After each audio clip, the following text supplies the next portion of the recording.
की है। हे महेश्वर, हमें कोई गुप्त व्रत या पूजन बताइए जो सब धर्मों से सरल हो, जिसमें परिश्रम भी कम करना पड़े लेकिन फल अधिक मिले। हे नाथ, यदि आप मुझ पर प्रसन्न हो तो यह विधान बताए। हे प्रभु, किस तप व्रत या दान से आदि मध्य और अंत रहित आप जैसे महाप्रभु हमको प्राप्त हुए हैं।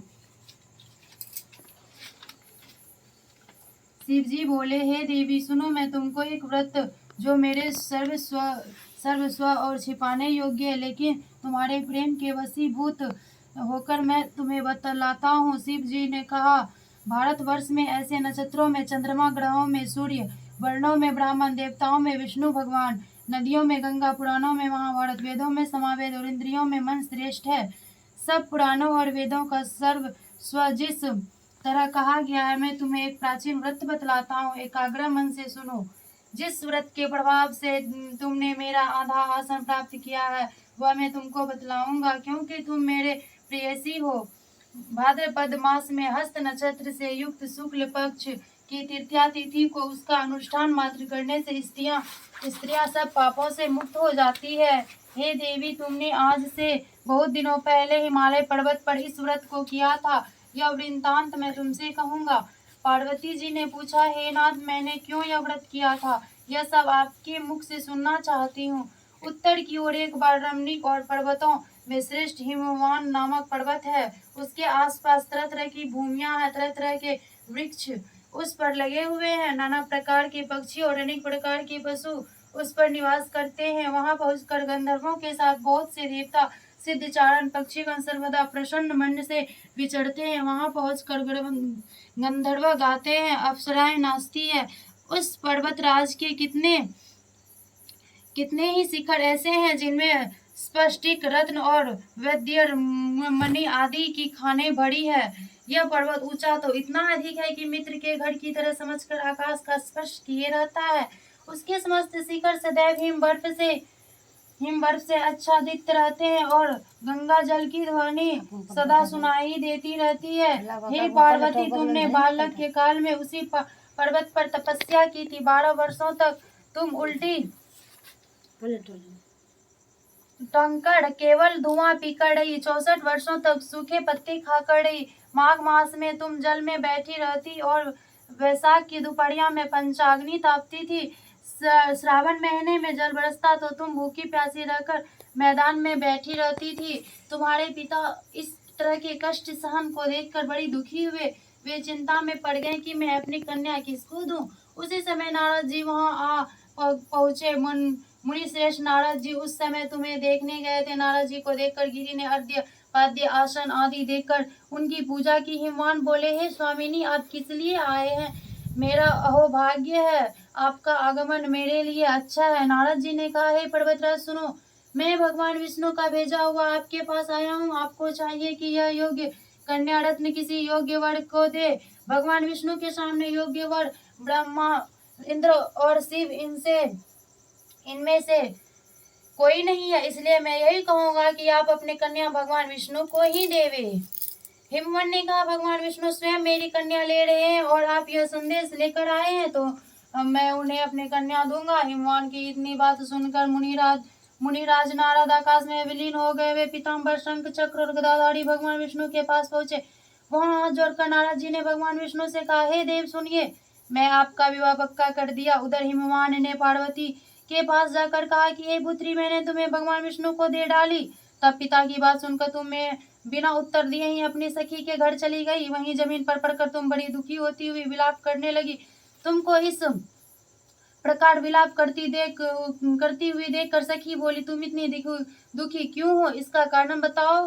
तुम्हारी जो इच्छा होगी मैं यथाशक्ति उसको पूरा करने की चेष्टा करूंगी, इसमें कोई संशय नहीं है। पार्वती बोली, मेरा जो कुछ अभिलाषा है तो उसे तुम प्रेम पूर्वक सुनो। मैं एकमात्र शिव जी को अपना पति बनाना चाहती हूँ, इसमें जो कुछ भी संशय नहीं है। मेरे इस विचार को पिताजी ने ठुकरा दिया। इसमें मैं अपने शरीर को त्याग दूंगी। पार्वती जी की इस बात को सुनकर सखियों ने कहा, शरीर का त्याग न करो, चलो किसी ऐसे वन में चले जहाँ पिता को पता ना लगे। ऐसी सलाह कर तुम वैसे वन में जा पहुंची। उधर तुम्हारे पिता घर घर तुम्हें खोजने लगे। दूतों द्वारा भी खबर लेने लगे कि कौन देवता या किन्नर मेरी पुत्री को हरण लेकर ले गया है। उन्होंने मन ही मन कहा, मैं नारद जी के आगे प्रतिज्ञा कर चुका हूँ कि अपनी पुत्री भगवान विष्णु को ही दूंगा।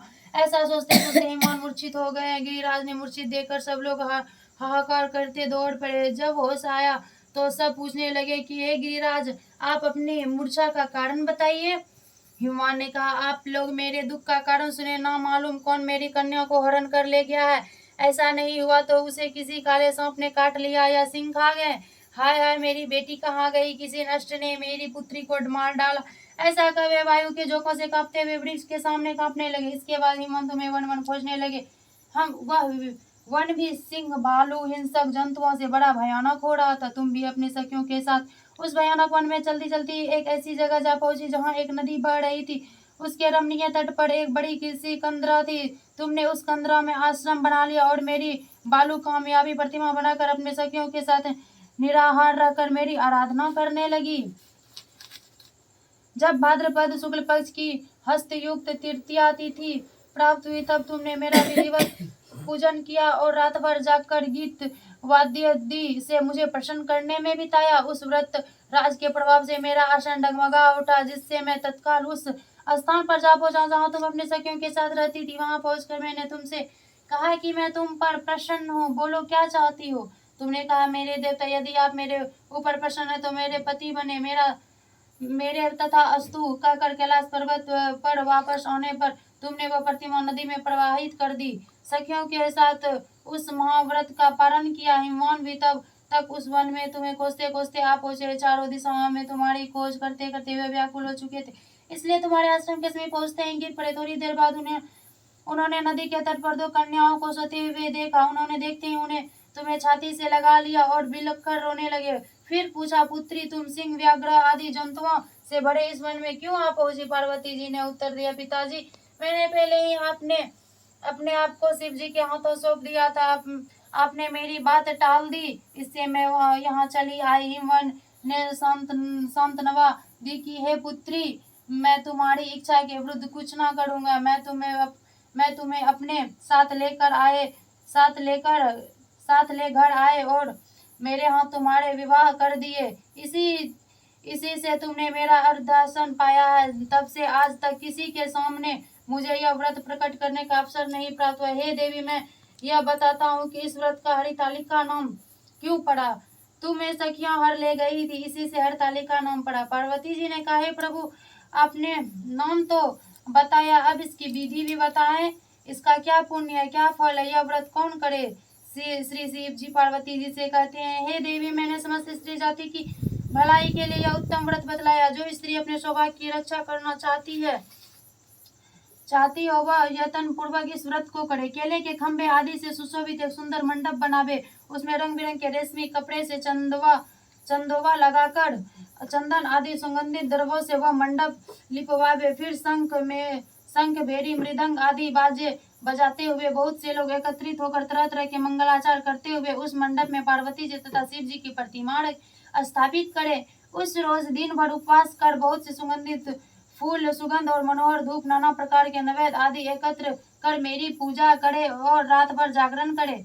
ऊपर जो जो वस्तुएं गिनाई गई है उनके अतिरिक्त नारियल, सुपारी, जंबीर, नींबू, लौंग, अनार, नारंगी आदि जो जो फल प्राप्त हो सके उन्हें इकट्ठा कर ले। उस ऋतु में जो फल तथा फूल मिल सके विशेष रूप से रखे।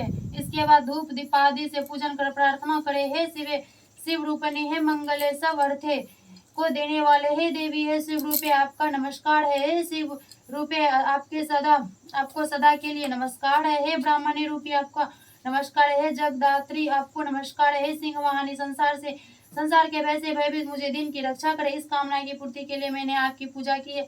हे पार्वती, मुझे राज्य और सौभाग्य दे, मुझ पर प्रसन्न होवे। इन्हीं मंत्रों से पार्वती तथा शिव जी की पूजा करे। तदंतर विधि पूर्वक कथा सुने और ब्राह्मण को वस्त्र, गौ, सुवर्ण आदि देवे। इस तरह एकाग्रचित्त होकर स्त्री पुरुष दोनों एक साथ पूजन करे। फिर वस्त्र आदि जो कुछ हो सके संकल्प करे। हे देवी, जो इस प्रकार पूजन करती है वह सब पापों से छूट जाती है और उसे 7 जन्म तक सुख तथा सौभाग्य प्राप्त होता है। जो स्त्री तृतीया तिथि का व्रत न कर अन्न भक्षण करती है तो वह 7 जन्मों तक बंध्या रहती है और उसको बार बार विधवा होना पड़ता है। वह सदा दरिद्र पुत्र शोक से शोकाकुल स्वभाव की लड़ाकी, सदा सुख भोगने वाली होती है और उपवास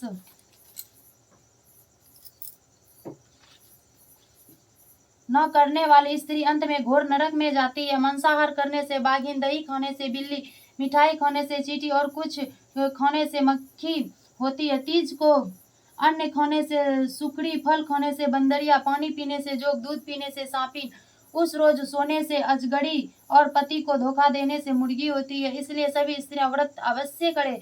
दूसरे दिन स्वर्ण, चांदी, तांबा अथवा बांस के पात्र में अन्न भरकर ब्राह्मण को दे और पारण करे।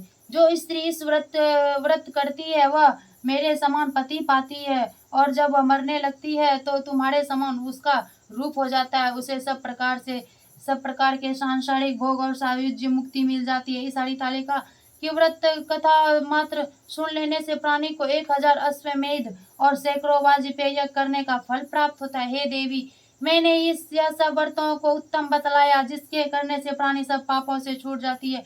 इसमें कुछ भी संशय नहीं है। जय पार्वती माता की जय।